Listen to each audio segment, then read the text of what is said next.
Olá, pessoal. Chegamos às obrigações com múltiplos sujeitos e nós vamos falar então hoje sobre a multiplicidade no elemento subjetivo, porque nos nossos encontros anteriores nós tratamos sobre a pluralidade no elemento objetivo, quando vimos a possibilidade de mais de uma prestação em um mesmo polo da obrigação.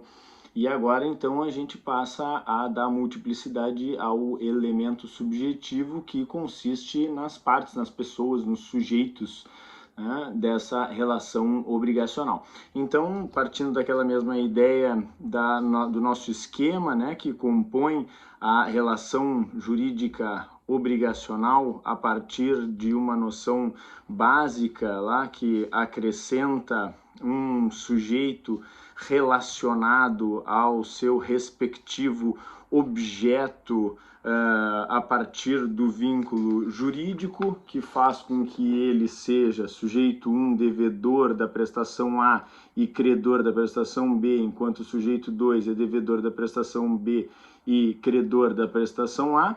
Na aula passada a gente viu que esse elemento subjetivo, que são os sujeitos, e o elemento objetivo, que são as prestações, podem ser plurimas, né? E o que faz com que esses sujeitos sejam credores ou devedores das suas respectivas prestações é então esse terceiro elemento virtual aí, que é o vínculo jurídico, fechando então os elementos intrínsecos da relação jurídica obrigacional.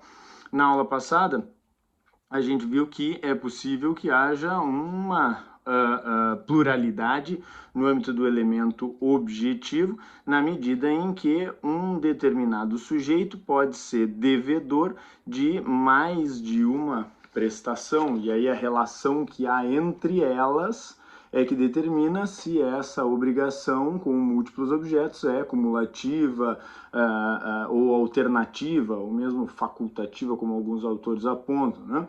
E na aula de hoje, então, a gente vai ver que essa pluralidade também pode aparecer aqui no elemento subjetivo, uma vez que eu posso ter também multiplicidade no que diz respeito aos sujeitos que compõem essa relação jurídica obrigacional e não necessariamente no que diz respeito a todas as prestações envolvidas. Então eu posso acrescentar aqui, por exemplo, um sujeito 3 que é devedor de tão somente uma das prestações e que é credor da prestação subsequente. Esse vínculo jurídico que vai estar na fonte obrigacional, né? Então vai depender da leitura do contrato ou da verificação do caso concreto, quando da responsabilidade civil ou do ato unilateral que deu ensejo ao nascimento daquela obrigação. Então a avaliação desse elemento extrínseco, que é o fato jurídico gerador da obrigação, é que vai determinar quais são os elementos, qual o vínculo jurídico desses sujeitos no que diz respeito às prestações e, portanto, quem pode exigir o que de quem, né? Se a gente fizer uma relação simples e acrescentar tão somente um sujeito, né, ou mais de um sujeito em um dos polos dessa relação obrigacional, a gente passa a ter uma fórmula aqui que mantém duas prestações, uma em cada um dos polos, para que isso seja mais simples de ser compreendido, e acrescenta vários sujeitos na condição de credor ou de devedor, dependendo da prestação a qual nós estamos nos referindo, tão somente em um dos polos dessa relação obrigacional, né? E assim nós passamos a verificar a relação que há entre esses sujeitos para determinar se cada um deles é credor ou devedor da integralidade da obrigação ou tão somente da sua cota-parte. Então aqui nessa nossa obrigação, nós temos a prestação A, que é devida pelo sujeito 1, e o sujeito 1 é credor da prestação B.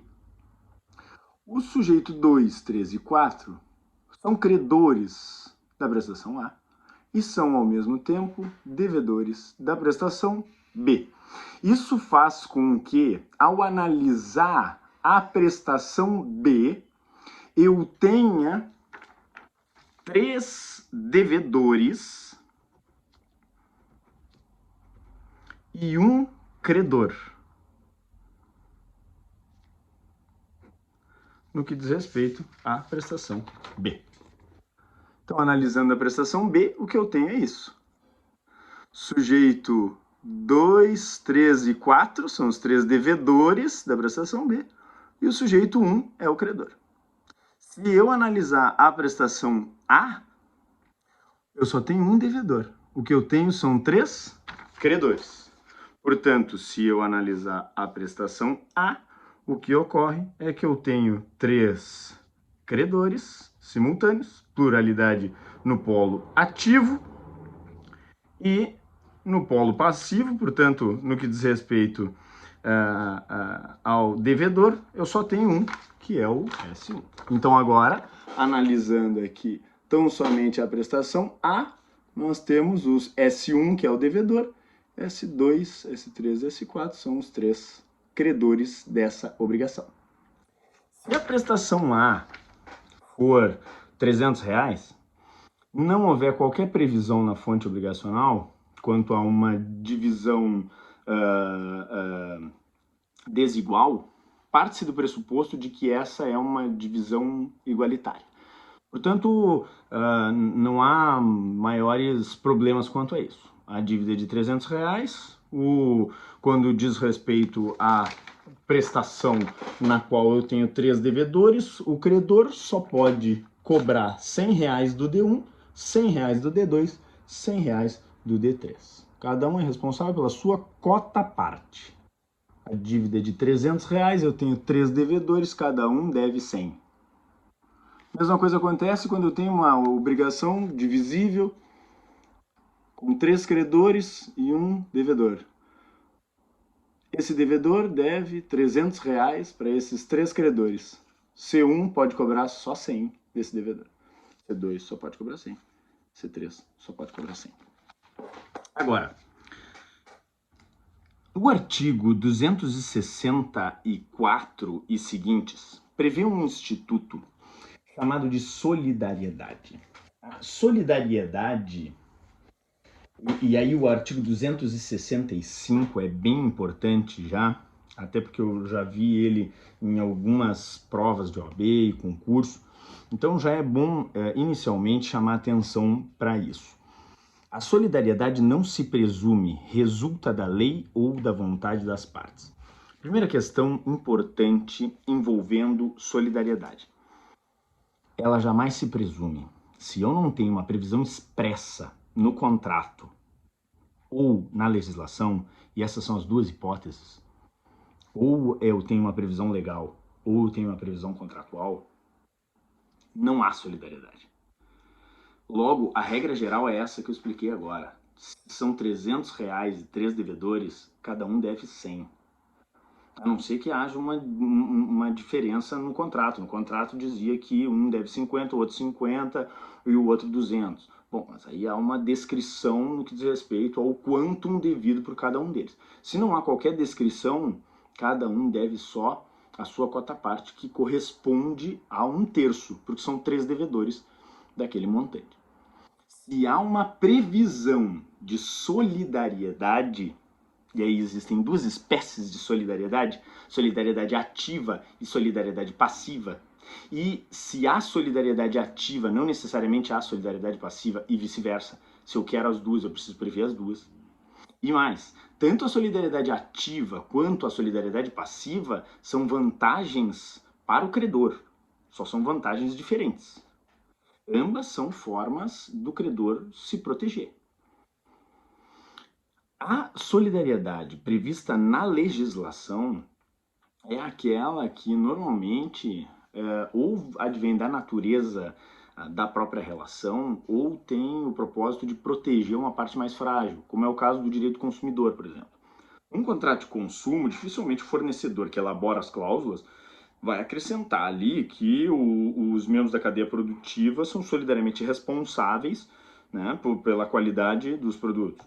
Então, se o produto vier com um problema, eu, consumidor, em razão da previsão lá do artigo 7º, parágrafo do Código de Defesa do Consumidor, eu posso entrar contra qualquer um deles que compõe a cadeia produtiva, porque eles são solidariamente responsáveis. E eu posso cobrar a dívida toda de um só deles.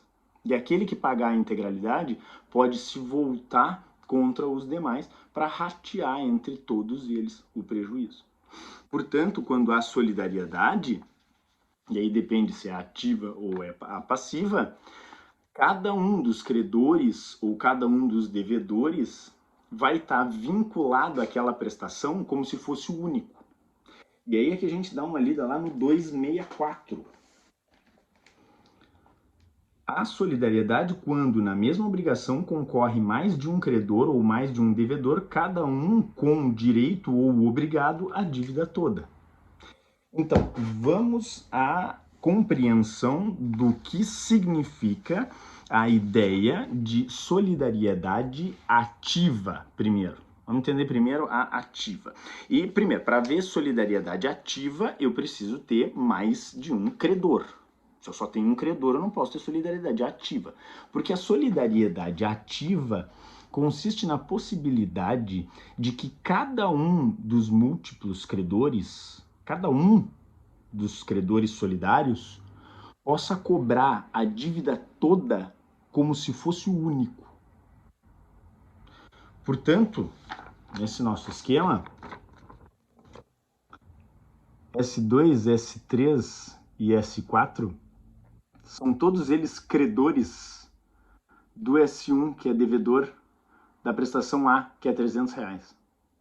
Isso significa que esses três credores podem cobrar R$300 de D.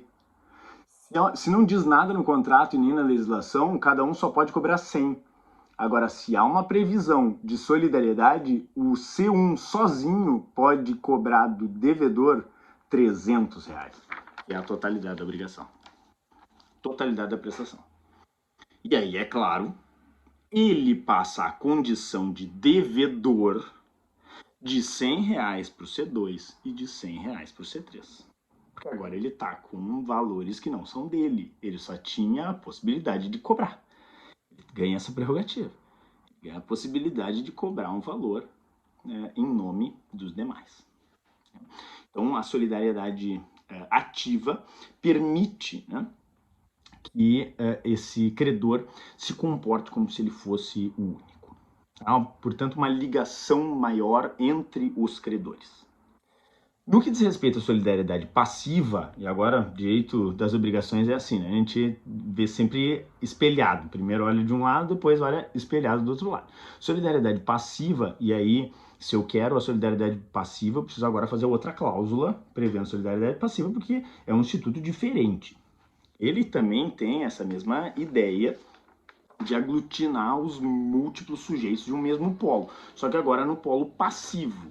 Então agora a gente está analisando a prestação B, que é a que conta com pluralidade de sujeitos. S2, S3 e S4 são devedores da prestação B.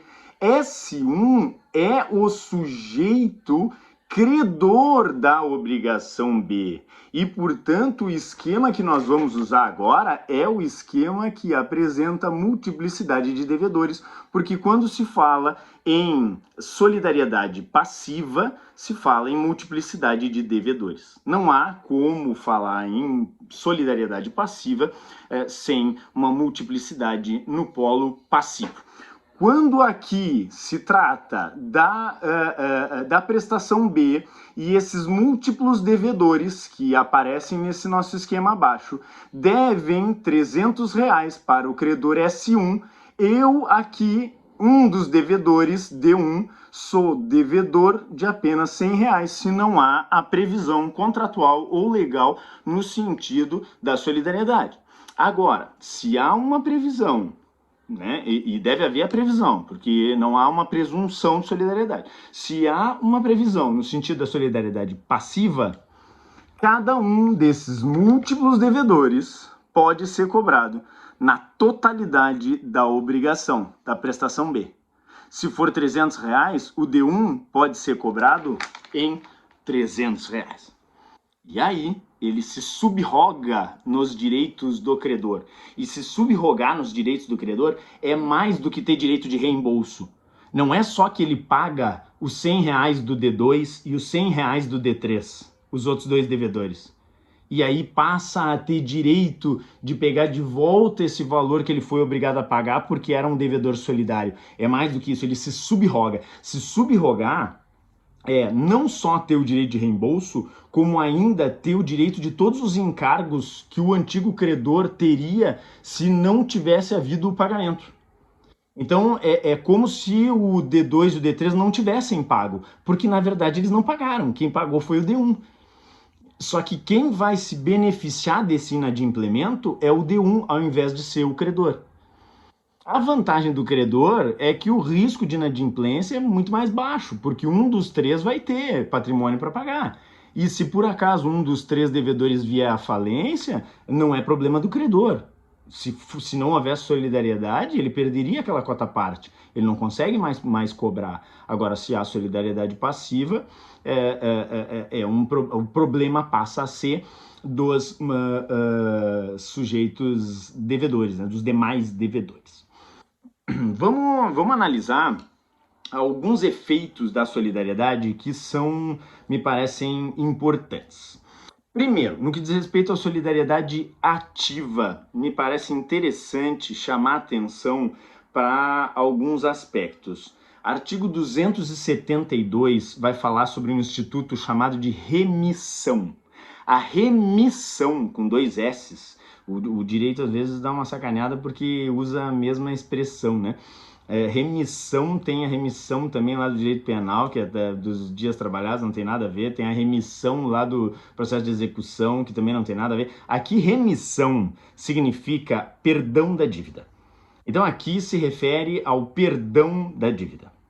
A remissão, que é o perdão da dívida, pode ser realizada pelo credor, que é quem detém o direito de crédito. Então, se eu sou dono dessa caneta, eu tenho direito real sobre a caneta. Portanto, eu posso botar lá fora. Se eu sou o credor de R$100, eu sou o titular do direito de crédito sobre R$100. No momento em que eu digo não precisa me pagar, o que eu estou fazendo é botando fora o meu direito de crédito. Então, o que acontece com o direito real de propriedade é o mesmo que acontece com o direito de crédito. Eu, como credor, posso perdoar. É um direito que eu tenho, de dispor sobre esse crédito.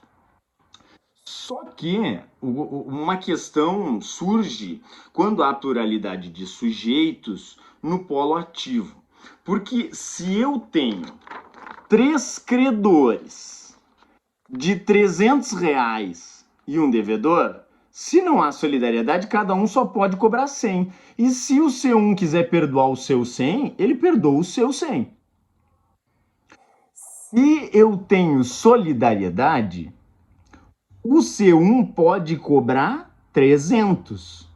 E aí, ele pode perdoar também os 300? Diz o artigo 272 que sim, pode perdoar toda a dívida. Só que ele fica responsável pelo pagamento da cota-parte do C2 e do C3 que não perdoaram. Então, se ele quer perdoar os 300, ele vai pagar 100 para o C2 e 100 para o C3, porque quem está fazendo o ato, né, de benemerência aí é o C1.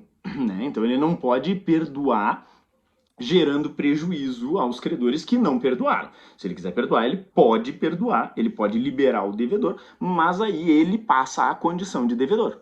Ele se coloca na condição de devedor. Ele assume essa obrigação e essa não é propriamente uma assunção de dívida. Essa é uma hipótese de remissão, porque ele estava na condição de credor. Seria uma assunção que se ele não participasse dessa relação obrigacional. Outra questão importante aqui para a solidariedade ativa diz respeito à morte. O que diz o artigo 270 lá? Se por acaso o C1, que é um dos múltiplos credores solidários, morre e ficam os seus herdeiros Czinho 1.1 e Czinho 1.2, que são os seus filhos. Estes continuam sendo titulares do direito de crédito correspondente à cota parte do seu espólio, né? Porque eles são herdeiros. Ocorre que a morte extingue a solidariedade. Logo, o Czinho 1.1 e o Czinho 1.2 não podem cobrar 300. O C2 pode cobrar 300. E aí depois ele entrega 100 para o C3, 50 para o C1.1 e 50 para o C1.2. O C3 pode cobrar 300. Entrega 100 para o C2, 50 para o C1.1, 50 para o C1.2. Agora, o C1.1, se quiser cobrar do devedor, não pode nem cobrar 100, que seria a quantidade do C1, porque não há solidariedade e sequer há a possibilidade de cobrança do valor total daquele que faleceu. O que o C1.1 pode cobrar é o seu quinhão hereditário. E quinhão hereditário significa a sua cota parte, que é 50. Então só o que o C1.1 pode cobrar é 50. Só o que o C1.2 pode cobrar é 50. Agora o C2 e o C3 que continuam vivos, continuam sendo solidários e continuam podendo cobrar a totalidade. Então a morte extingue a solidariedade com relação ao morto, né? Com relação ao de cujos. Não com relação à obrigação inteira, que continua sendo solidária no que diz respeito aos demais, que ainda são credores solidários. Vamos falar de solidariedade passiva agora. E agora, no que diz respeito ao polo passivo, acontece algo muito semelhante. Então, para seguir essa mesma linha de raciocínio, se a gente falar do falecimento, o artigo 276 vai falar sobre isso, vamos matar o D1 aqui e deixar os seus herdeiros Dzinho 1.1 e Dzinho 1.2. Não preciso nem falar daquele aspecto que nós já tratamos no elemento subjetivo, de que não há herança negativa, né? Então, o D1 faleceu e deixou essa dívida, mas deixou patrimônio, né? Então, quando diz respeito a esse quinhão aqui, nós estamos nos referindo à cota parte que cada um vai receber e descontar daquele montante que vai receber, né? Então, se eu tenho aqui um credor de R$300 desses 3 devedores, esse devedor aqui vem a falecer, o credor pode cobrar 300 do D2 e o D2 depois vai cobrar 50 pila desse D1.1, 50 do D1.2 e 100 do D3. O credor pode cobrar também 300 do D3 e a mesma coisa. Ou o credor pode ir lá e cobrar 50 do D1.1, que vai descontar da sua herança do que recebeu do D1, né? Se tiver recebido alguma coisa, porque se não tiver recebido nada, era porque o D1 estava falido. E se ele estava falido, é porque o credor já não receberia. E é por isso que há solidariedade. O credor não está obrigado a ir cobrar do D1.1 e nem do D1. Se o D1 estava falido, ele ia no D2, ele ia no D3. Então não é mais problema do credor, né? E aqui é que há uma questão importante a ser considerada. Vamos só segurar isso aqui um pouquinho, porque eu quero falar de remissão, que é uma questão que também se aplica aqui à solidariedade passiva. E é um ponto importante. Por quê? Porque pode haver o perdão da dívida no que diz respeito tão somente a um dos múltiplos devedores. Então vamos fazer de novo aqui o nosso esquema. Eu tenho um credor e 3 devedores de R$300. Se não houver solidariedade, cada um deve 100. Como há solidariedade, o credor pode cobrar 300 do D1. Acontece que ele pode também perdoar tão somente um dos devedores. Isso significa que ele pode tirar o D1 da obrigação e ele deixa de ser devedor. D2 e D3 continuam sendo devedores. Isso é uma remissão aplicada tão somente a um dos codevedores solidários. Isso não torna os demais codevedores isentos de pagamento. Eles continuam sendo devedores e continuam sendo devedores solidários. Portanto, cada um deles pode ser cobrado na totalidade da dívida. Minha pergunta é: qual é a totalidade da dívida agora? 200. Porque a cota parte do D1 foi perdoada. Entendeu? Vamos de novo. A dívida é 300. 100, 100 e 100. Como a integralidade da dívida é 300, eu posso cobrar 300 do D1, 300 do D2, 300 do D3. Se eu resolver perdoar o D1, eu estou tirando o 100 dele. O 100 dele não compõe a totalidade da dívida. A totalidade da dívida agora, já que não tem mais o D1 que foi perdoado, é 200. 100 do D2 e 100 do D3. Se eu disser que eu vou cobrar a totalidade da dívida depois de perdoar o D1 do D2, eu vou cobrar 200 e ele vai cobrar o 100 do D2, porque agora eu só tenho dois devedores de uma dívida que é de 200, porque eu perdoei o D1. Se não eu perdoo o D1 e mantenho a dívida em 300, eu não perdoei o D1. O que eu fiz foi redistribuir a dívida para o D2 e para o D3. Então, quando houver remissão, atenção para esse cálculo, né? É comum aparecer aí em concurso, prova da OAB, é dos poucos cálculos, né? Quem faz direito para fugir da matemática, aí, cuidado. Aqui a gente tem que levar em conta que quando há o perdão parcial, então afasta o valor correspondente àquele codevedor.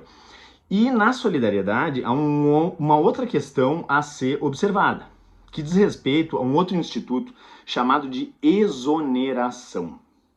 A exoneração, com X e depois cedilha, exoneração é o perdão da solidariedade. E aí o que acontece é o seguinte: vocês lembram do Schuld e do Haftung, lá quando a gente estudou o vínculo jurídico, né? O Schuld é o débito, portanto, de quanto é a dívida, e o Haftung é a responsabilidade, quanto ele pode ser responsabilizado por aquela dívida. Quando uma obrigação não é solidária, o Schuld e o Haftung de ambos será idêntico. Cada um deles deve 100, portanto a dívida é de 100, né? E a responsabilidade de cada um deles será de 100, porque cada um só pode ser exigido na sua cota parte. Agora, quando a dívida é solidária, cada um dos codevedores vai ter um Schuld, ou seja, uma dívida de 100, mas uma responsabilidade, um Haftung, de 300, que é a totalidade da dívida. Então, embora ele tenha uma dívida, um débito, que é só correspondente a 100, que é a sua cota parte, a responsabilidade é de 300. Olha ali, ó. Cada um deles tem uma dívida de 100. O débito é 100, o Schuld é 100. Agora, a responsabilidade é de 300, de cada um deles. Quando eu digo que eu perdoei o D1, eu tirei 100 dele.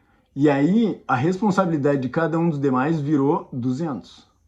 Agora, quando eu exonero o D1, o que acontece é que a dívida continua sendo 300. Porque eu não perdoei a dívida dele. Ele continua sendo devedor. Eu perdoei a condição de solidário. Ele deixou de ser devedor solidário. E só o D1 deixou de ser, porque eu só exonerei ele, os demais não, os demais continuam sendo solidários. Então o que acontece no momento em que o D1 é exonerado? Só o D1 passa a ter um débito de 100 e também uma responsabilidade de 100, enquanto os demais continuam tendo responsabilidade de 300.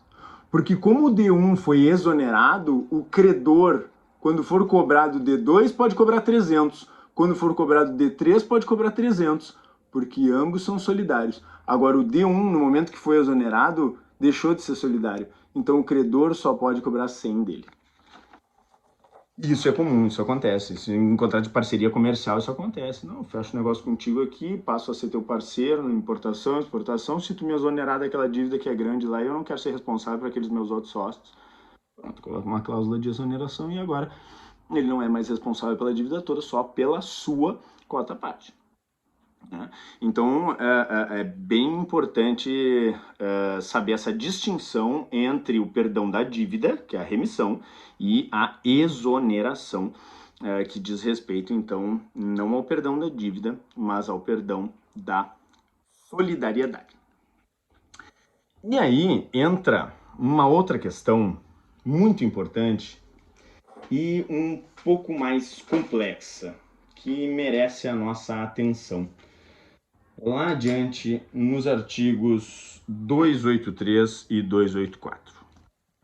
O 283 vai dizer: o devedor que satisfez a dívida por inteiro tem direito a exigir de cada um dos codevedores a sua cota, dividindo-se igualmente por todos a do insolvente, se o houver, presumindo-se iguais no débito as partes de todos os codevedores.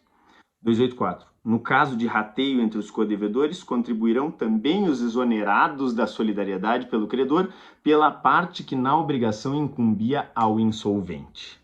O 284 é campeão de pega-ratão em questão. Por quê? Porque ele é uma exceção. O que acontece aqui? Mesmo sendo exonerado,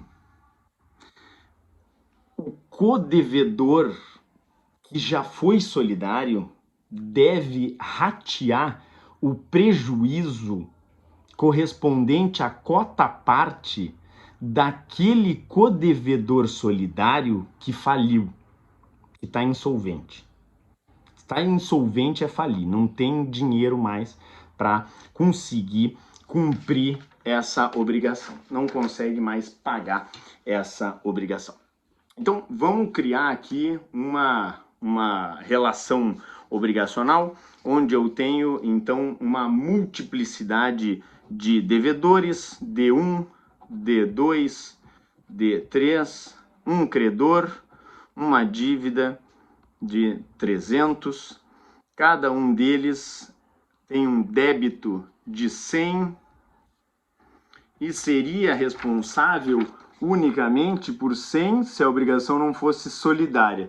Como ela é solidária, cada um passou a ser responsável por 300 e, portanto, cada um pode ser cobrado em 300. Acontece que, em razão de uma parceria comercial, o D1 foi exonerado e, portanto, ele só pode ser cobrado em 100, que é a sua cota-parte. Quando o credor foi cobrar 300 do D2, o D2 comunicou ao credor que está completamente falido. A empresa faliu, fechou, ou se é uma pessoa, ela se superendividou, tem mais passivo do que ativo, não tem de onde tirar esse dinheiro. Se não fosse solidário, o credor é quem ia ficar com o prejuízo. Como a obrigação é solidária, o que o credor vai fazer? Ele vai lá no D3, que ainda é solidário, e vai pedir os 300. O D3, como ainda é solidário, vai ter que pagar os 300 para o credor. No momento em que o D3 paga os 300 para o credor está satisfeito. Ele recebeu a integralidade do débito. O devedor D3 já pagou o seu 100, portanto não é mais devedor, deixou a condição de devedor e passou a condição de credor, porque ele se subrogou. Agora, o D3 é o novo credor. Ele é credor de 100 do D1 e de 100 do D2. Na prática, como a gente sabe que o D2 está falido, né? O D2 não conseguiu vender muito disco e faliu, né? Espero que não. Como o D2 do nosso exemplo está falido e o D1 só deve 100 porque ele foi exonerado, o que aconteceria é que o D3 ia acabar pagando 200 porque ele ia ficar com prejuízo e só conseguiria cobrar 100 do D1. É isso que o 284 vai dizer que não é justo. Então, o que vai acontecer? O D3, antigo D3, que agora é o credor, vai chegar para o D1 e vai dizer, eu quero 100, que é o que tu já me deve. E como eu fui lá no D2 e vi que ele está falido, eu quero também que tu assuma metade da cota parte dele, ou seja, 50. Logo, o que diz o 284 é que o D1, embora exonerado, vai ter que pagar para o D3 R$ 150. 100 é o que ele devia, é o seu débito, e 50 é a metade do D2, porque eles dois vão ratear a cota parte daquele que faliu. Certo? Ficou claro? Qualquer dúvida, me mandem ali nas mensagens. Vamos nos falando. Valeu, pessoal. Abraço.